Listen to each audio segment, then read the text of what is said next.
welcome to another edition of Misery Zone. My name's Kurt Burdick. Going to do a kind of a exploratory video today, analyzing Osamu Tezuka's work.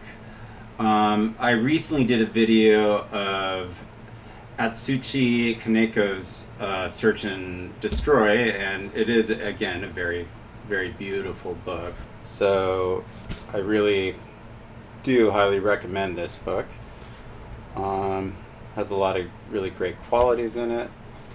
So I recently read Dororo, which Search and Destroy is a modernization of. This is kind of like if you...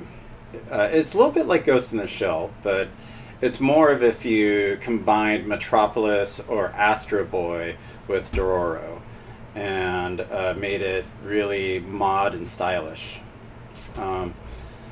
So reading the original Tezuka's book was really, really great and really fun. And it had a lot of really good moments in it. And while reading it, I was kind of, thinking about like who the artistic influences of Osamu Tezuka. Like, I know a lot of people reference Walt Disney and the Disney films as a reference point for Tezuka's art, which is, very great for, it's just really, really solid, clear, sequential storytelling. It's just beautiful. And I really want to read Buddha. But yeah, with Dororo, this is, what's this guy's name? Oh, Jesus Christ. I'm getting old man brain, so like my father before me, I too will get dementia. I don't remember names. But look at that, it's beautiful. Oh, look at that. Yeah, idiot. Dororo is the little kid, and this guy's name is Hakimaru. And basically, his father made a deal with, I think, 42 or 47 demons to give him power, make him ruler of Japan, and in return, he will sacrifice his son. And at first he thinks like, and his wife is pregnant, and his son gives birth, and the child has no arms, no legs, no tongue, no eyes, no ears.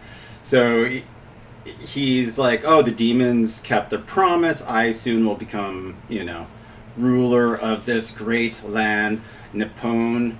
And yeah, be cool. I'll have a concubine, probably a couple. And so they put him in this because he's missing a lot of stuff. He just puts him in the boat, kind of like Moses, but without any limbs. So in a way better than Moses, because he had more hardship to overcome. So anyways, a swordsmith and alchemist find him and give him these prosthetic arms, which somehow he's able to do in feudal Japan. And underneath the arms is swords and stuff like that, which was the, in this one, in Search and Destroy, they do, it's roughly the same story, but they're using androids and which they call creatures, or creech, I think, against Hughes, which are humans. The bunch of cyborgs take the body parts of a baby. And that one. And this one is demons. Oh, look at that. It's so cool. And then Dororo shows up, and he's just this, you know, like most children in San Francisco, he's a criminal and thief. So, yeah, Dororo would fit perfectly and survive wonderfully in San Francisco. He's the son of bandits. He's oh yeah, that's it. Oh, God, I already forgot his name. Fuck. Hakimaru. This is Hakimaru. And oh, poor little kid. You want to give him a hug. And this is the alchemist who decided, that's him whittling the wood to make him you know, to complete him as a boy. I'm not sure how the eyes work. Oh yeah, no. Hakimaru is psychic. Like, he's so psychic, he senses everyone and everything around him, even though he cannot hear, smell, or see, or something like that, or taste. He doesn't have any of those things. So, you know, he got really psychic. And also the demons, I think, you know, fucking around with him, you know. Maybe, like, you know, connected him to that other world, you know. The netherworld. Meow. Look at that guy. I love this axe here. Really strong cartooning. So this is the backstory of Hakimaru. The monk, I forgot what this is. Oh, the monk teaches him how to sword fight because he has these like swords in his arms. Again, I love the highly detailed backgrounds with the you know, cartoon characters. I always, you know, and you know, that became the foundation of manga. You know, look how gorgeous that cross hatching and rendering is on that back scene there. So cool. Anyways, oh man, these guys didn't know who they were messing with. He has 2 sword arms. Yeah. Oh yeah, supposedly YouTube's broken, so no one's gonna see my videos anymore. That's fine. I expected it. And also, I guess you're not supposed to curse, or maybe you're supposed to curse. And I was thinking that a solution. Look at that. Oh, that's a beautiful drawing. Oh, idiot! What are you doing?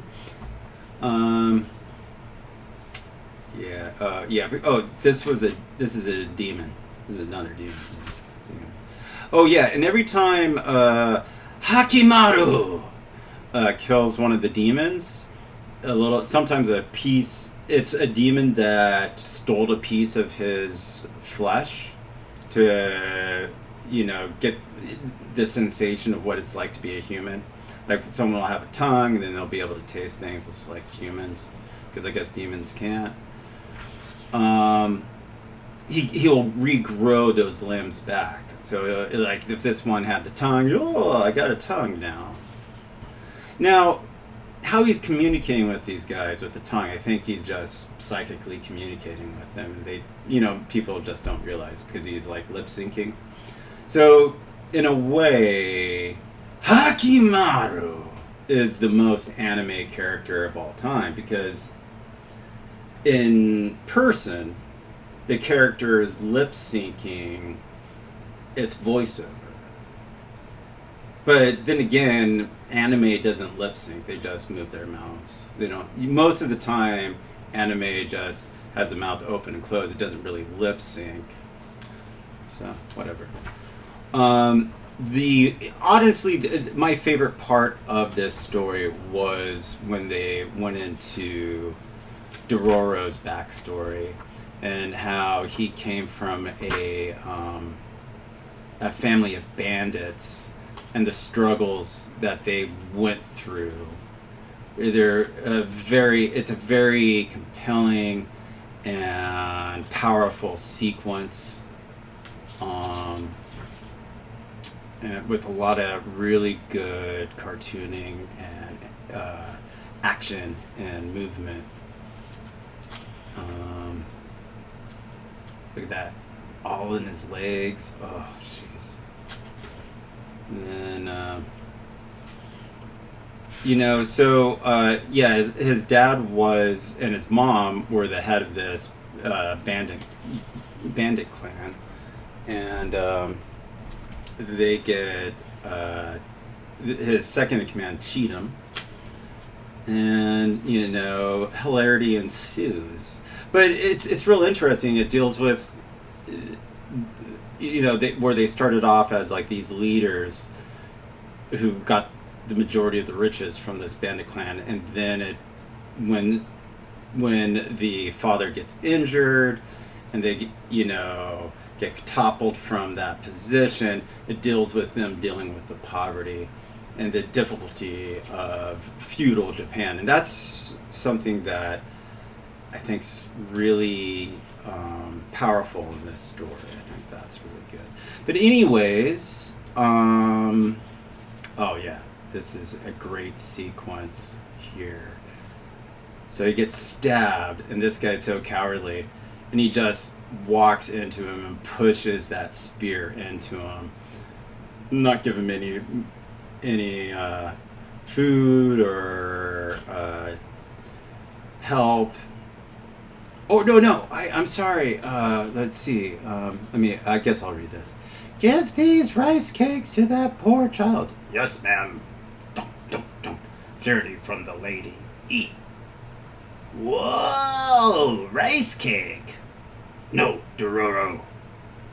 I don't know who the hell you are, but no thanks. Only you people in the samurai class eat well, while the rest of us starve. So it's talking about the class situation within Japan at the time, and that's a angle that in Western society we don't really see much of, is how like the samurai were the elite class, the ruling class. We don't take charity from the likes of you. Yeah, take that, bourgeoisie. Ingrid! How dare you treat that lady like that? Cut him down! Yeah! Bam! Ooh! Oh, look at that. You just hit him with his walking stick. And this guy has a bum leg, so he can barely walk, and he's still taking these guys out. Boom! That's great foreshortening. And that's great action there. Bam! Look how... It's cartoon. Kind of reminds me of Usagi Yojimbo. I like when I see cartoony depictions of action and violence. It's interesting. So, obviously I tend to go pretty gory with my work, but it's always interesting to see how you could take another approach and go Looney Tunes with it. Bam, bam! He spits. A classic cartoon. Whiplash. So this guy has some concussion going on. Who are you? Bandit Hibikuro. Oh, look at this guy. Oh, shit. What's the matter? I'm lame. Or are you afraid of me? Yeah, dear. Ugh, pathetic. So the guy that stabbed him from behind, this guy, this little weasel, this is how you should use a spear. And he just walks it into him. Yeah, that's the end of Bandit Hibikuro. But Dororo still survives. But anyways, when I was reading this, I was thinking, okay, they always say like Walt Disney was the influence here. And I was thinking, I kind of think, like looking at some of the sequences and how they're drawn, I wouldn't be surprised if... Oh, that's interesting. It almost has a Sin City vibe there on that one panel. that guy. Huh. It's pretty wild. But anyways, I kind of think that Max Fleischer's Popeye, I think, had more of an influence on this than Walt Disney. And the reasons I think that is because most of Max Fleischer's Popeye was about fighting, was about action, and it was very, very cartoony, and he built his muscular characters the same way in that cartoon. So it made me think like, well, you know, and granted, it might have been the Disney comic books that influenced Osamu Tezuka. So I do need to look at some of the like Donald Duck comics, like the is it Carl Barks, you know, and I always thought that was more in the 50s, so I'm not sure.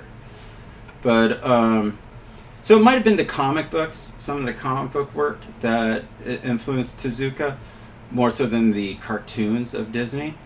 But I do think the Fleischer animated cartoons of Popeye specifically like had an influence. Let me see if I can find another big bad guy. But and so it made me want to read the original Popeye comics to see if they're like if I was on the right track. And what I discovered was that the Popeye comics, the original comic strips by E.C. Segar, one are really, really fun and funny, but also have a very, very different look. So here's one. Oop, I'm hitting the... So, I might need to zoom in a bit here, and just go like this. So, and the comic strips are really fun. The cool thing with these strips, these are the daily strips, that it's a continuing story. So it is like a proto comic book. It keeps going, you know. On it was really fun and a pleasure to read. It was dealing with the Wiffle Hen. I think that's the first story. And looking at this, I didn't, you know, it became clear to me that if there was any influence, it was coming from the Fleischer animated series and not E.C. Segar's work. You know, because this has a very, very different look than this. You know, like that looks like a well, it looks like a manga because it is, but no, it looks more akin to you know, Popeye, and you know, then where's the goddamn fat guy? Strong guy, I mean. Strong guy. Look at that guy. He's strong. Yeah. Yeah. So, now, when looking at this, though, I was thinking, okay, this is real interesting, especially since in the early Thimble Theater comics, which is what E.C. Segar's comic strip was originally called, and it was about castor oil and the oil family. So there's castor oil, olive oil, her ham gravy, her first boyfriend. Then Popeye comes along, and, you know, whisks her away. But seeing this made me realize that, in my opinion, that there could be an influence of E.C. Segar on Crumb. So this is Crumb. Shit. Crumb. Yeah, I picked this up recently. So let's take a look at some of these. I haven't even opened this guy up. I found it. Yeah, probably a little too pricey. But I see a lot of similarities between castor oil and Mr. Natural. It just, there's some, and like looking at the pacing and how the characters are drawn, it has that same feeling as a E.C. Segar comic, which I found super, super interesting. Oh boy. Jesus Christ. Okay. This one, he's trying not to... Okay. Okay. Alright. Fucking Crumb. Oh, Jesus. Oh, yeah. Because you're not supposed to say curse words anymore, I was going to invent... You know, because curse words and vulgarity are only it's only vulgar because we ascribe vulgarity to it. And I was thinking, like, well, why don't we create new words for implying vulgar behaviors? And so the words I was thinking of right now is saying something like flapper. I think, oh man, I bought this motherfucker. Jesus Christ, I bought this for $6 and the fucking cover's off? Should have opened it up. These motherfuckers. God damn it. Oh well. Jesus. It's kind of that's a bummer. Oh, Jesus. Well, you know, the old and trusty word fuck is always a good word to use. But I was thinking if I had better self-control, I was going to use the term fluffing and fluffer. Saying like, fluff this. This is fluffing. Oh wow. This is kind of fucked up.